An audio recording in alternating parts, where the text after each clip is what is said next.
So I'm going to read a tiny bit from the book. And the only thing you need to know is that this one character, she's like a 14-year-old girl, and she loves this comic book so much that she cannot fathom the thought of seeing it with her friends who are sort of little girly girls into and such. So she sneaks, she skips school and goes to see the movie by herself, and then she stays to watch it a second time. And that's pretty much where we're starting now. As she watches the film again, Sharon notices subtle details. The filmmakers had kept the color palettes the same as in the comics, and much of the dialogue was lifted verbatim as well. She could have recited it along with the actors. And the boys from her high school are just plain wrong. The movie is actually better than the comics. When the credits begin after the second show, and she wanders back into the mall with its glittery holiday decorations and Victoria's Secret smell, Sharon is not crying but bone-crushingly disappointed, pining for that world where everything is significant. That it'll be another year and a half before the sequel comes out is as horrifying a thought as 3 more years of high school.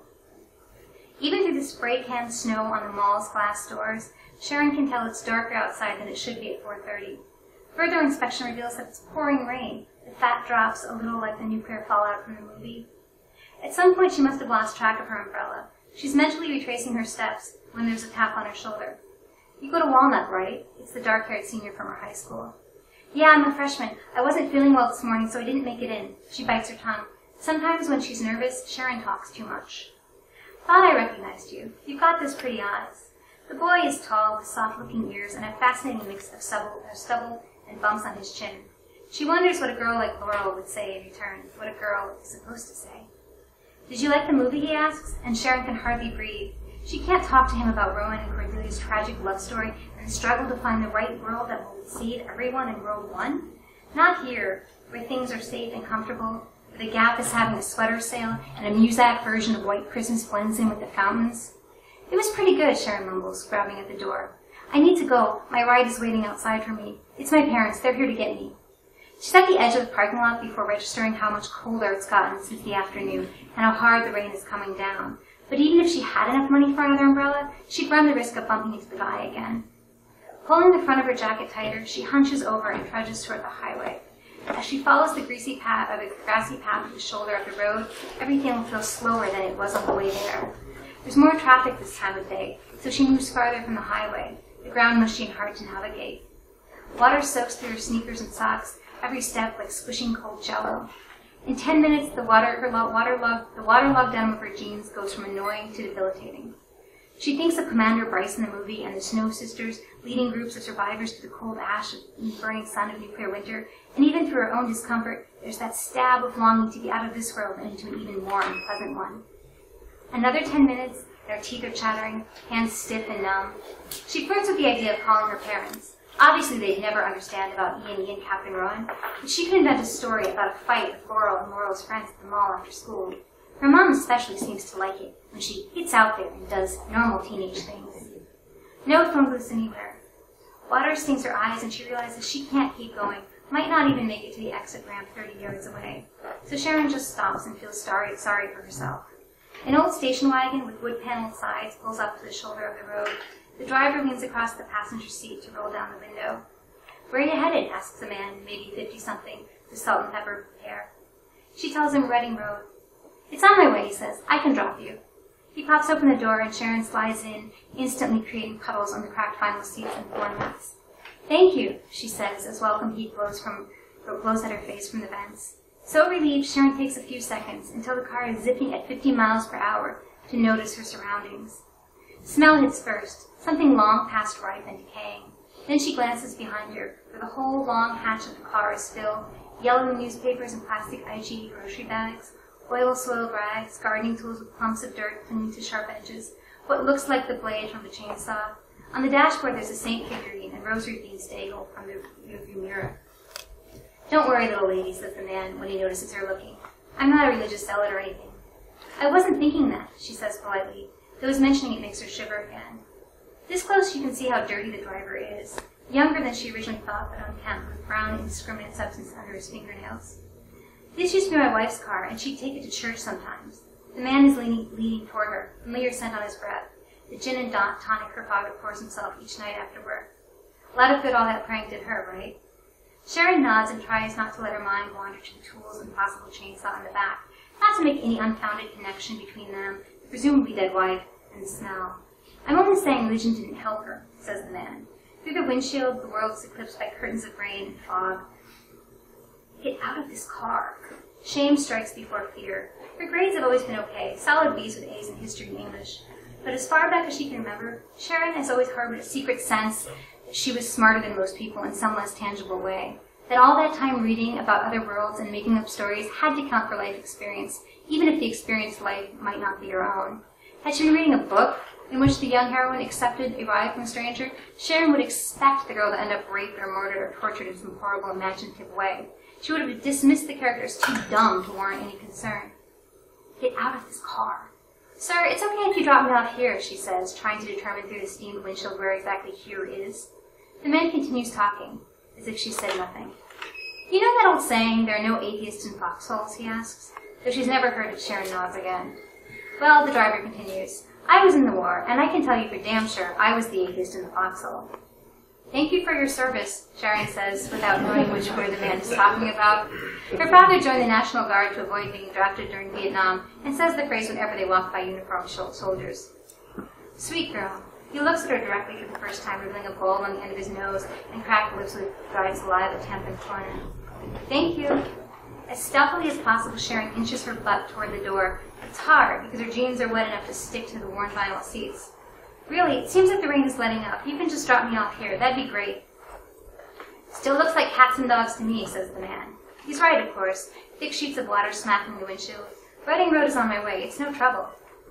Her back finally against the side of the car, Sharon cautiously lets her right hand reach for the door handle. Eyes on her, not the road, the man smiles, his teeth crooked and whiter than she expected. It wouldn't be right of me to leave a pretty young girl like yourself on the side of the road in this weather now, would it? She thinks of the movie Captain Rowan pulling open the hatch of the crashing plane and jumping out without a parachute. The lesser of two deaths, the one with autonomy. Her fingers finally find the metal door latch. Sharon squeezes, releases when she feels a give, a tickle of icy air on her back. And then she hurls herself against the door.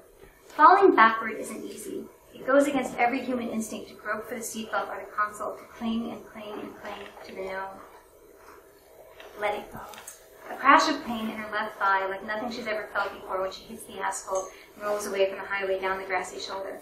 Hurts like hell, but she can tell her leg isn't broken, knows it will work even if it's unsteady. 40 minutes later, when she opens the door to her house, soaking wet and bleeding from small cuts on her hands and cheek, she'll think about how fortunate it was that she landed the way she did, realize it could have gone another way. When her parents look up from the living room couch in confusion, then rush toward her, she'll realize that she could have cracked her head open or been crushed by oncoming traffic, or maybe something minor, a broken wrist or collarbone, an injury that would have slowed her down or dulled her reflexes. Again and again throughout her life, she'll recall the luck of her landing. When she gets her acceptance letter to NYU, and when she kisses the boy she's falling in love with in Washington Square Park. When she burns her novel manuscript and gets her first byline at the New York Eye, over and over she'll contemplate that there but for the grace of Captain Rohan, she'd not have this opportunity to screw up this new thing, to move forward, to breathe. But when she hits the pavement at 50 miles per hour and tumbles down the soggy grass, she's not thinking of possibilities and failures in other universes. She's only thinking of getting up and running home to the safety of the world she knows.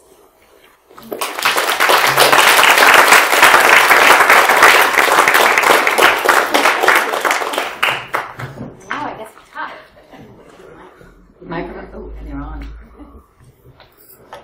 I'm so proud of her. Thank you.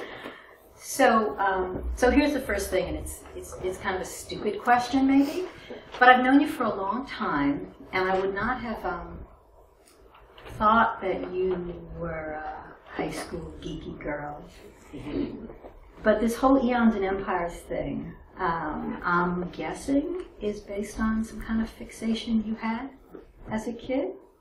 Well, I might have been a closet geek. No, I always really liked comic books and stuff like that, but much like the character in the book, none of my friends are into that, and so it wasn't something I regularly, talked about or had anyone to enjoy it with. So I did sort of do that on my own. That part is kind of true. I didn't sneak away to see any movies though, but yeah, that is sort of true. Actually, there was this one time when I was a little kid that I really wanted this like Batman lunchbox, and I got it and I brought it to school, and everyone kind of made fun of me and said it was for boys. And so that was kind of the start of the rest of my life. Okay, but I'm not going to let this go. So, because the whole eons and empires thing, I could say trope, and sound like we're having a book conversation, because it really anchors the book. It's the thing that these characters have in common one way or another. Okay, let me back up a little bit. Do you remember the whole idea of the MacGuffin from graduate school? I do, but maybe you should refresh that for everyone. Know about the MacGuffin? So it's a Hitchcockian idea, and the idea is the MacGuffin is the thing that the characters care about. So it's kind of the engine that makes a story go, a novel or a movie. It's not actually the thing that the reader or viewer cares about. But you need a MacGuffin. Every story needs some kind of MacGuffin, something that matters to the characters. And as MacGuffins go, this is a pretty clever one, it seems to me. And it feels, it was surprising to me, not just because I thought, that doesn't seem like Shari, which inevitably you think when you read a novel by someone you know, but also because it is as effective as it is. So I wonder where it came from. At what point in the idea for the novel did it come? Well, it was actually working with a couple different characters and just sort of independent short stories. And I noticed that they all sort of had, some sort of pop culture phenomenon type event. That really intrigues me, like where you were the first time you saw Star Wars, who you were with, that kind of thing. So I started thinking maybe these characters actually are all connected by this, sort of pop culture event. And so that's where the comic book sort of came out. And I just was curious to see what would happen to these three people from three different parts of the country who see this movie under completely different circumstances and just sort of to follow them throughout. So that's where it came from. And even when you say, and you think about where you were when the first Star Wars movie came out, I'm telling you, that is not the way I think about my life at all. Well, so you're missing out. But it is, well, maybe. But I do, okay. maybe. But, I mean, as an idea, it seemed completely novel to me, actually, as an idea. And so, as I went back and looked at the book, I mean, I read it in Galley, so it was months ago, right? I went back and looked at it again just today. And I was shocked because in my memory, the first half of the book took place when they were teenagers. Like a big chunk of it was happening in high school. And I was stunned when I saw that, in fact, it's only a very tiny piece of the book. No, that's true. I do think that, we're all sort of shaped by what happens to us in high school. I had some therapy, they told me that. But really, yeah. High school is what they tell you? Well, high school, even before that. But yeah, so I think that's probably why it feels that way. I noticed that the book has actually been popping up on like some young adult list, and it's not, I feel like there's probably too much sex in there for it to be young adult. But well, no, it's funny. So it's funny you should ask, because I was telling you, I have this children's book that just came out, a little advice book. If you know 8-year-old girls, you should get it. Possibly even teenagers, I don't know. Anyway, I did this event at a children's bookstore. The book just came out a week ago, and I was telling the bookstore owner in Columbus, Ohio, about this event and this book, and she said, sounds like a crossover young adult book to me, just from my description of it. And she said she was going to order it, so there you go. And I don't think there's too much sex in it. I remember the young adult books my daughter was reading at 13, and they were full of sex. But the reason I mentioned how surprised sex and big problems, alcoholism and prostitute parents. Sex doesn't necessarily solve the big problems. Would you like to talk about that for a while? No, but I think the reason I was surprised when I look back at it to realize that most of the book is actually about them as young adults is because the sense of them as teenagers clearly pervades the book, stayed in my mind, and the thing that has really stayed with me, I keep hitting on the same note, is this whole eons and empires idea. This idea of sort of teenage obsession, or the character who's sort of above it all, who's not obsessed, who's not interested, but it comes back and bites him. Right? It's fascinating to me, actually. Well, thank you. So, can I ask you a technical question? Sure. Really, I don't mean to scare her. So, the way the book is, I'm very interested in the way the book is structured.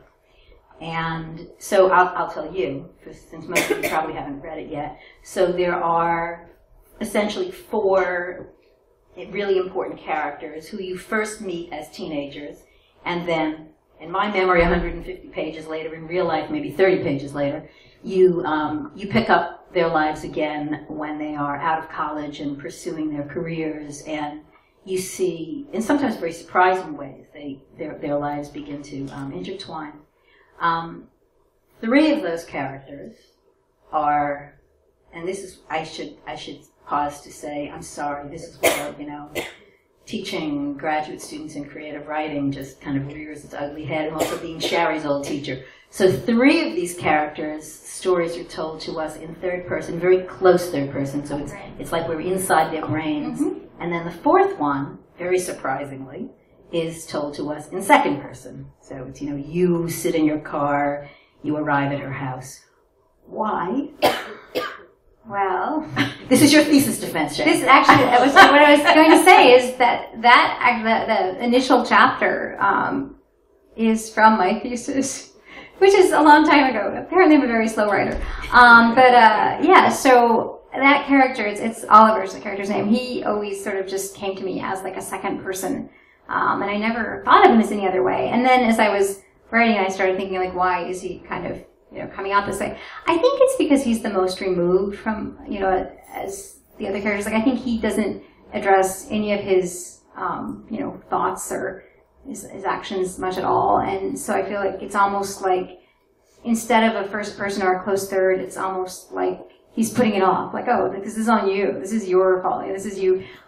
Because it's, for him to actually address issues like that would be, it's just not something he does. So you're telling me you have to come up with an answer after the fact, right? Here in this thesis defense. I mean, he was always that way, to me. And I tried, because it did seem sort of, I was like, well, is ever going to, it's really weird that the whole book is told one way and then there's his sections. But when I tried to put him into, the close third person, it just didn't work for me. He felt wrong.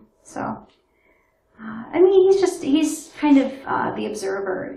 He's the one, there's these 4 characters, and 3 of them can't wait to get out of their hometowns. They're from different parts of the country, but they all want to leave, except for him. He's the one who, stays in Chicago, just keeps staying, even though there's really no reason for him to, because he's just sort of not paying that much attention to what he wants or needs. And then, of course, he does eventually leave, but for a really long time, he just kind of hangs around and waits for the other people to kind of orbit him. Do you, it's interesting, this idea of using second person for someone who is more removed, because it's such an intimate way of telling a story.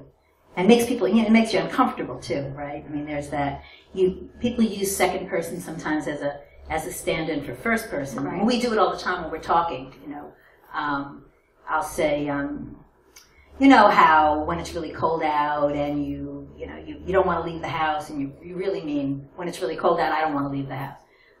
So it feels more personal somehow. Is there, okay, so does he feel, I'll lay off on this in a second. This is my chance to ask her questions about it. Does he feel farther away from your understanding? I mean, let me ask you the question this way.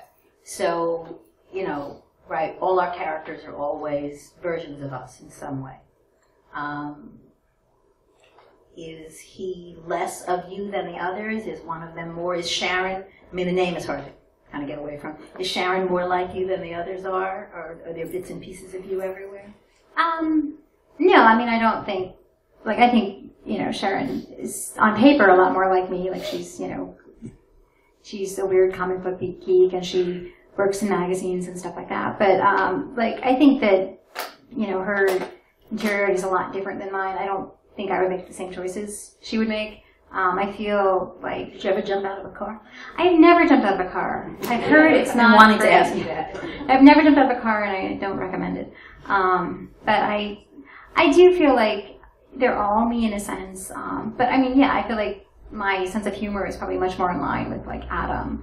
another character in the book. But I mean, Oliver, to be fair, like he's the character he was my sort of, my vehicle. Like, I mean, he's that story I wrote a long time ago, and I just always wanted to see what happened. So, you know, he's the one that was. See, that was what I'm kind of sneakily getting at, is that I wondered if the reason it's kind of sticks out, the second person, is that was actually where really the seed of the book, and not the MacGuffin. Yeah. But Oliver. Yeah, I mean, like I said, if we, you know, I'm sure, are there RPCs still on the shelves, like somewhere in the library? The old theses are still on the shelves in the library. The newer ones are just existing.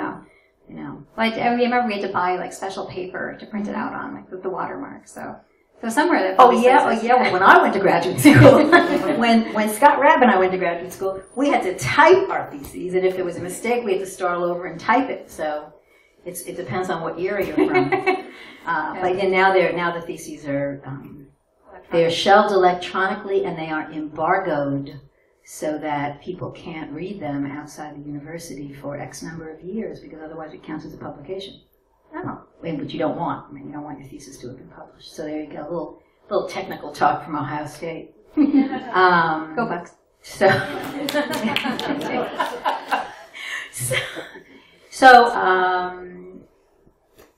let's talk about our relationship and the relationship between your thesis and your first book and your second book, and jump in anywhere in the amount of time. It's been a long time coming. Yes, I was in grad school a long time ago, actually, now. No, I mean, I feel like there are a couple different kinds of writers. Like, there's the people who can write something and, like, they don't like it, just throw it away. And then there's, like, me, who I'll write something and, 15 years later pick it up and decide to write a book about it. Because I get really invested in my characters. I'm very close to them, and I get sad if they don't make it out into the world in some way. So I think, yeah, I mean, I was working on some of these stories, back when we were in grad school. My first novel was almost entirely my thesis. I think there was a few more chapters I added.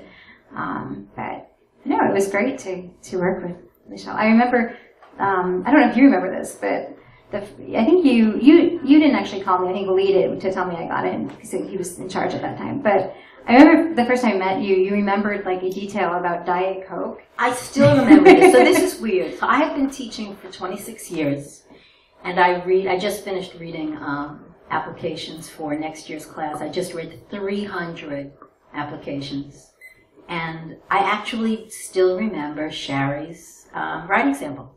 Or I remember details about it, including the can of Diet Coke, which is wild. That doesn't happen very often.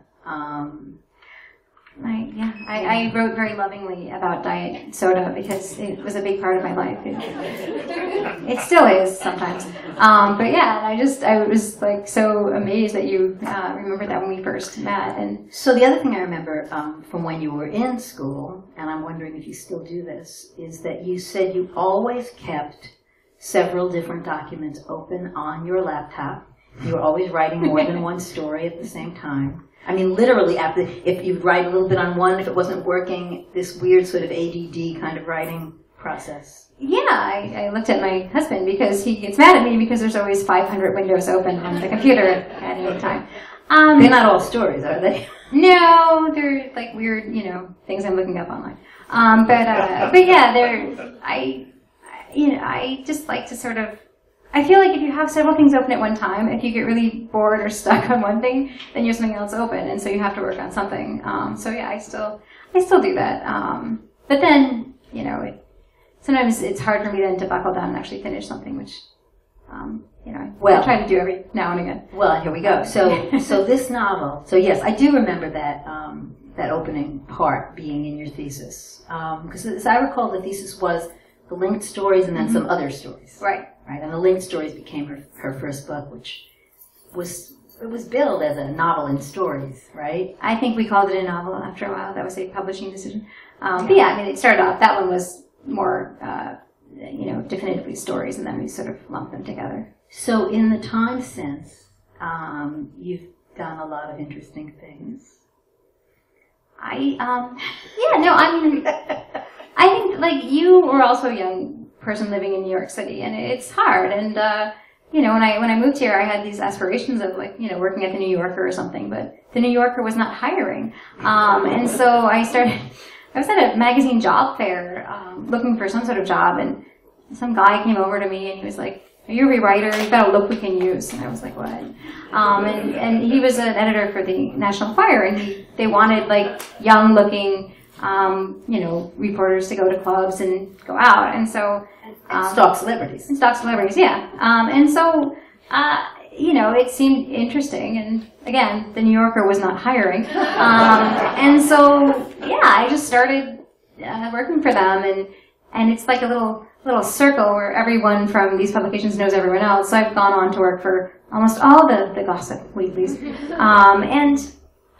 know, it's very different. You know, it's not the same as sitting around writing literature, but essentially you're just telling a story. That's why people are reading, you know, whether you're reading about, you know, Jennifer Aniston, you know, it's because, you know, you relate to her. You want her to have a narrative. To convince me. I love reading celebrity gossip. It's my hobby. I wouldn't want to write it. You know, but I love reading it. I read People magazine religiously. They're just stories. Yeah. There are these characters, and we want them to have, you know, adventures, and so I provide those adventures. My argument, because I have no shame in telling people that I have a lifetime subscription to People. But my argument always is that for me, my husband used to mock me because I would read about these celebrities, but I didn't actually know anything about them because, you know, people didn't used to watch television. I mean, now everybody watches television, but 10 years ago, I was reading about TV stars and I had never actually seen any of them act, but I was still kind of obsessed with them. And I did think, I mean, when Meg Ryan and Dennis Quaid broke up, I was brokenhearted as if I were reading a Victorian novel. The reason that this seems like an aside and a tangent, but I am wondering about the relationship between doing that and this novel. I mean, said in several ways. One, how long it took you to get the novel written. So I'm wondering about whether you've been working on it on and off all this time, or it was, because once you did it, I mean, I've been waiting for this book. For a while. And yes, but then once you finished it and I read it, I think it's an achievement. I mean, it's a big book. It's kind of, I mentioned Victorian novels. It kind of has something in common with that. I mean, it's a big, complicated plot, and you get to know all the characters, and you root for them, and everything works out in the end. It's very satisfying, I think. So it's okay that it took so long, and speaking as someone who writes very slowly, I should tell you this. So the book that's coming out in 2016 that was mentioned is a novel that I began 25 years ago. So I have you beat. You know, I mean, sometimes things just take a really long time to come together. So, I mean, have you been working on this on and off all this time? Yeah, you know, I have. I do work a lot, and I had a baby last year. So, I mean, that takes a lot of time, but you know, I just feel like you find the time. I think the larger issue of why it took, you know, a while to write the next book was because I wrote, like, you know, I don't know, 300 pages of another book that then I sort of put aside. But I'm sure I'll go back to that one next. Is the document still open on your laptop? Yes, it's still open. It actually is. It's like I keep the things that I'm using, like, you know, and like right on the desktop, and that one's right there. And I'm like, you know, sometimes I think about it. So I mean, I think that that's part of it, but. Yeah, I mean, it's hard to support yourself, you know, in New York City without some sort of job. And I mean, a lot of people teach. That's why I left, honey. But again, NYU wasn't hiring. So I, you know, I work at the magazines, and I actually like what I do like about going into an office or reporting is that you get out of the world, out into the world, and you interact with other human beings. Because you know, writing when you're just writing fiction and making things up is pretty solitary, and sometimes when I get really invested, it's hard for me to talk to like human beings, and you know, it's not the most fun. So I think that I do like sort of having that dichotomy, like having a place to go and then having some writing time too. No, I'm with you. It's. Yeah. I mean, I left New York because it was impossible to manage, but the reason I teach is because it gives me a social life. You know, it gives me human beings to see. So. Talk about, so you mentioned the baby, and how about this is a way for us to segue into what we now have in common. My baby is now 21. But that is, when I was in grad school, I was actually found the other day pictures of us at the pool, and I think she was like, I don't know. I was actually trying to figure it out because there is actually my first nonfiction book, my book about raising my daughter. There's a scene that you're in. Yeah, I think you actually cut it in the pool. Do you think I cut? I think I cut that scene out. Yeah. She ended up on the cutting room floor. So you sent it to me. Yeah. It was an important moment, but there were a lot of important moments. Wasn't it? So, have you found that your daughter has changed your relationship to your work? Yeah, I mean, for one thing is, in my first book, all the characters have kids at some point, and this book, a couple of the characters have kids at some point. And I realized I didn't actually know anything about having kids at all. So now I feel like I understand that, so there's that.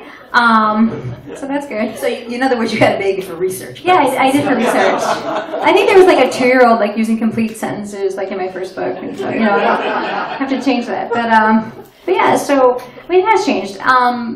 But I mean I think everyone knows like having a kid it changes everything. But I think that the one thing that I really find now is that like I'm just even more motivated to find the time when I can write because I want to spend time with her. And so you just schedule things so you can do it. People say you can't do it, but you can. You've written about this. You can easily. No, actually, for me, I will never understand exactly how it worked, but I became much more productive after having my daughter.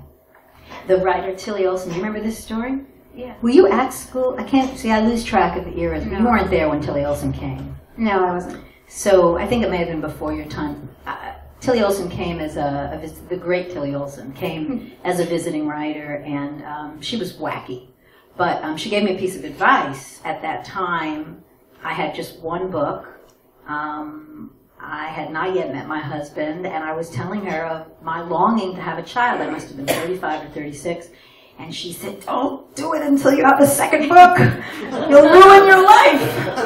And everyone has you said people say you can't do it. I mean, everyone has their own very particular, people give advice based on their own experience. And, Tilly makes us seem really fast. I mean, she had like a 35-year break between books, which she claimed was entirely because of raising children, and it was much more complicated. It's always more complicated than that.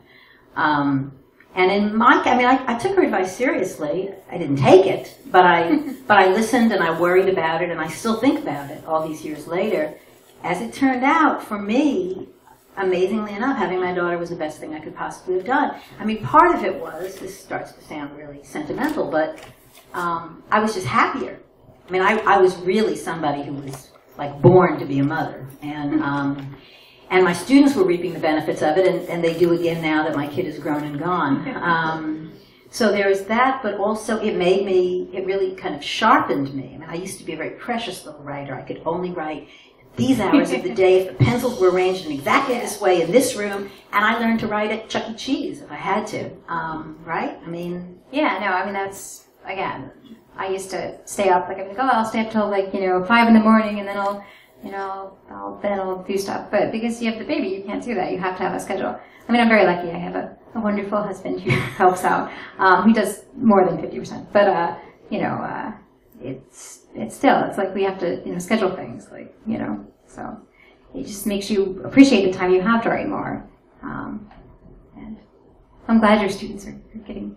I'm getting sick of them, though, honestly. I'm ready to be a grandmother now. Start it all over again. So I think we should take questions. Sounds good to me. And you are going to be asked to use the mic when you ask questions, because this is all being recorded. So,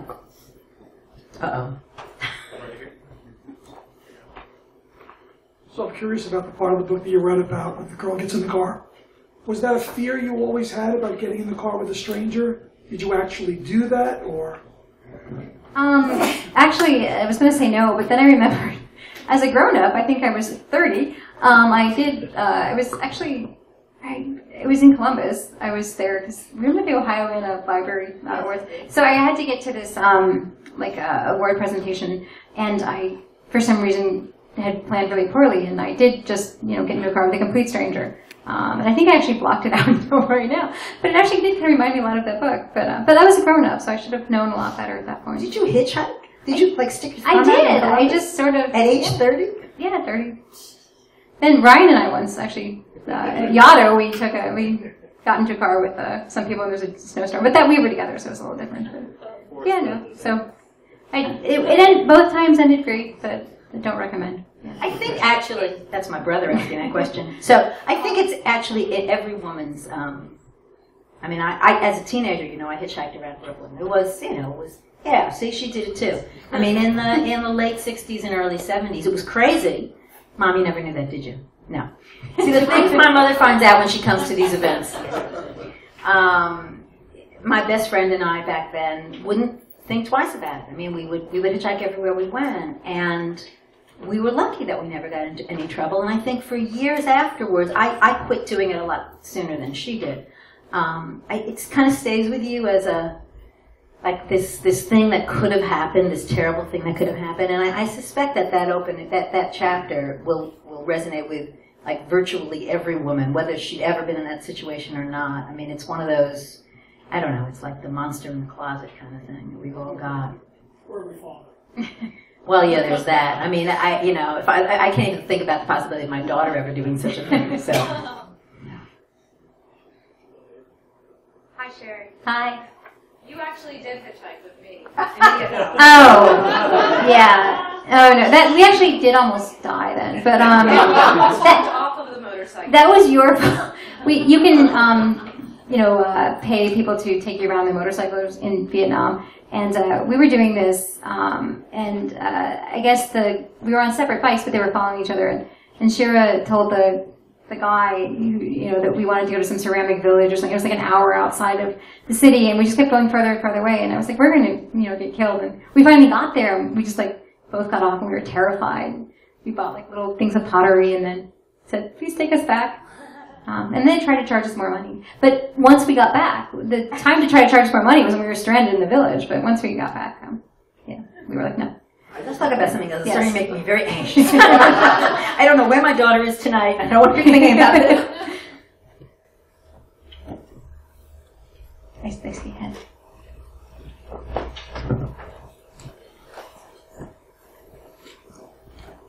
Hi. This is not a loaded question, by the way. You talked about being very invested with your characters, that they've stuck with you for a long time and you sort of need to follow them, and that's one of the reasons it took you a while to write the book. Do you feel like in completing the novel, their stories are told, or have you continued writing about them? Do you anticipate, because there are a lot of characters in this book, do you anticipate writing about them again? I think, I would love to see where some of them go. They do stay with me. I have all kinds of, thoughts about what happens to them. I feel like some of the characters end up with more complete arcs than others, and I kind of want them to stay happy and, or happy-ish. But yeah, there's a few who they end in places where I'd like to see what they do next. And yeah, I have been writing a little bit about that, but, I did that with my last book too, and ultimately ended up sort of putting that stuff aside. But, because I go back to everything, I'm sure, 10 years later I'll do that. But yeah, they stay with me. Shari? Yes. Hi. So you have this interesting place where you are at the intersection of celebrity and literature. Which celebrities would star in a movie version of your book? You've played this game, haven't you? I have played this game. I answered this question for someone a few weeks ago. I think Phoebe is just this very attractive person. So to me, she's like a young Rachel Weisz, maybe a young Elizabeth Taylor. Adam is slightly less. He's not super conventionally good looking, but he's still pretty good looking. I actually watched Gotham, so I was thinking Ben McKenzie would be a good fit because it's sort of tied in. Oliver, I see is I think I'm going to say his name wrong, but the Eddie Redmayne, is that how you say it? Yeah, he works for me. And Sharon's the most difficult because she's cute, but she's not someone you'd necessarily notice. So I was thinking, I don't know, maybe like a Thora Birch or someone. So those are my thoughts. But yes, I think about this a lot.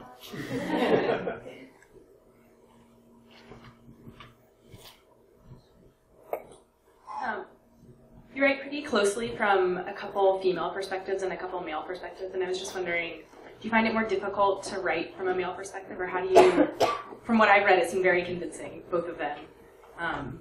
This is actually, when I started grad school, I wrote a lot of stories about like young women who were like my age.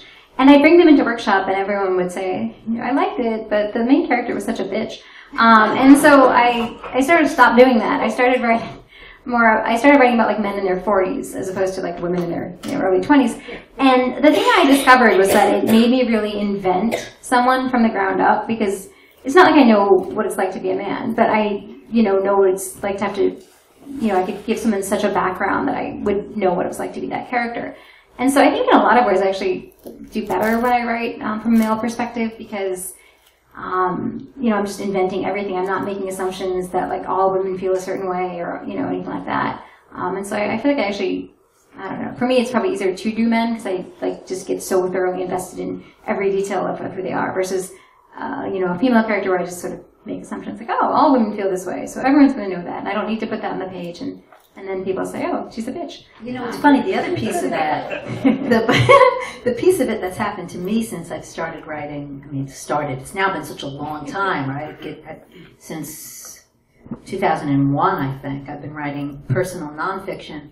I am less and less interested in writing female characters. I don't mind writing female characters in fiction as long as they're really different from me. And for all the reasons you mentioned, but also because now I find myself, if I write characters who are anything like me, as I always used to, using pieces of my life, and I don't want to, you remember what I used to say about nonfiction? Like, I couldn't understand why anyone would write nonfiction, why they would waste all that good material in writing true stories when they could use it in fiction. And now I feel like I don't want to, if there's anything left to mine, I don't want to use it in fiction when I can use it in nonfiction. And I certainly don't want people comparing the fiction and the nonfiction and figuring out what's true. That's awful. Yeah. I agree. I don't like to. You don't write any personal nonfiction, do you? I do. If so, I've never seen it. I mean, I've written several essays for Penthouse, so that's probably why you haven't seen it. But no, I do. I do not have a lifetime subscription to Penthouse, as it happens. No, I mean, I do some like stuff for websites and stuff, but it's interesting to me because I feel like the fiction to me is so much more personal. Mm-hmm. Like I've written, things that are sort of sexy and stuff like that, but somehow it just, I don't know, it doesn't strike me like, if people read that and they actually have opinions about me, I don't actually feel bad the way I do if like someone reads a book I write and, they don't like the characters, because somehow those are more personal to me than like, a story about having sex in all 50 states. Which I didn't do, but I wrote about. But you gave it a good try. I tried. But yeah. Wow. First off, hi. You may have touched on it already with the multiple windows being open at a time, but I was wondering if you could talk about your process a little bit. Well, I try to avoid writing, actually. I feel like one of the reasons I think having a child and having a job isn't terrible for me is because I'll do much better if I have a confined space where I can write. Because, when I used to have all day, I would try to do anything. Like I would go out, I would go to the gym for hours. I was very fit. But having sex in many states. At the same time. But yeah, so I do find that like I try to like just avoid it, but what I have noticed is it's not necessarily like you're avoiding it. Like I'm doing a lot of like thinking. I like to type everything and then print it out, and I will always make notes on the margin, even if I can't read them because I can't read my writing. But to me, it's just like once something's on paper, it feels real, and so that's a big step for me. Is just sort of doing that, and then like I'll just I tell my students sometimes when I'm teaching to just write and, not worry about editing, but I never do that. I always go back and edit and edit and edit. Like I said, it's not the best way to do things because you end up with a couple perfect sentences that you're never going to use, but I can't like leave things alone. I'll go back and tweak them over and over again. So, I don't know. That's kind of how I do things. But the big thing is I just, I think you have to take a nap and stare into space and eat a snack or look in the refrigerator. And I feel like, I'm not writing, but I'm actually thinking. And then there's the pages that you write on. And so I don't know exactly when the typing happens, but it happens somewhere between the staring and the refrigerator and the writing on the pages. Does that help? Yes. Sorry. All right, we have time for one more question here. Thank you so much. Given that this book is a lot about a comic book movie, I'm wondering if you can ever see yourself writing like science fiction or fantasy in the future. I really like the really bad movies on the Sci-Fi Channel. I would love to write those. If anyone works, please. But no, I think I could do that kind of thing. I think I'd like it. A lot of actual sci-fi has a greater understanding of science than I probably do, so that would limit me. But I think that I could probably write mega shark versus giant octopus. I feel like I could do that. I'd like to do that. Well, what about another time travel story? Like that's the thing. It's So time travel, time, right? That's sci-fi light. I could do that. I mean, I don't know if I could do that, but I'd like to do that. Yeah. All right, that's all we have time for tonight. Thank you so much on behalf of the Strand to Michelle and Shari, for being here. Feel free to stick around and get your book signed. More copies of both authors' books are available at the back of the room. Thank you all for coming out. Thank you.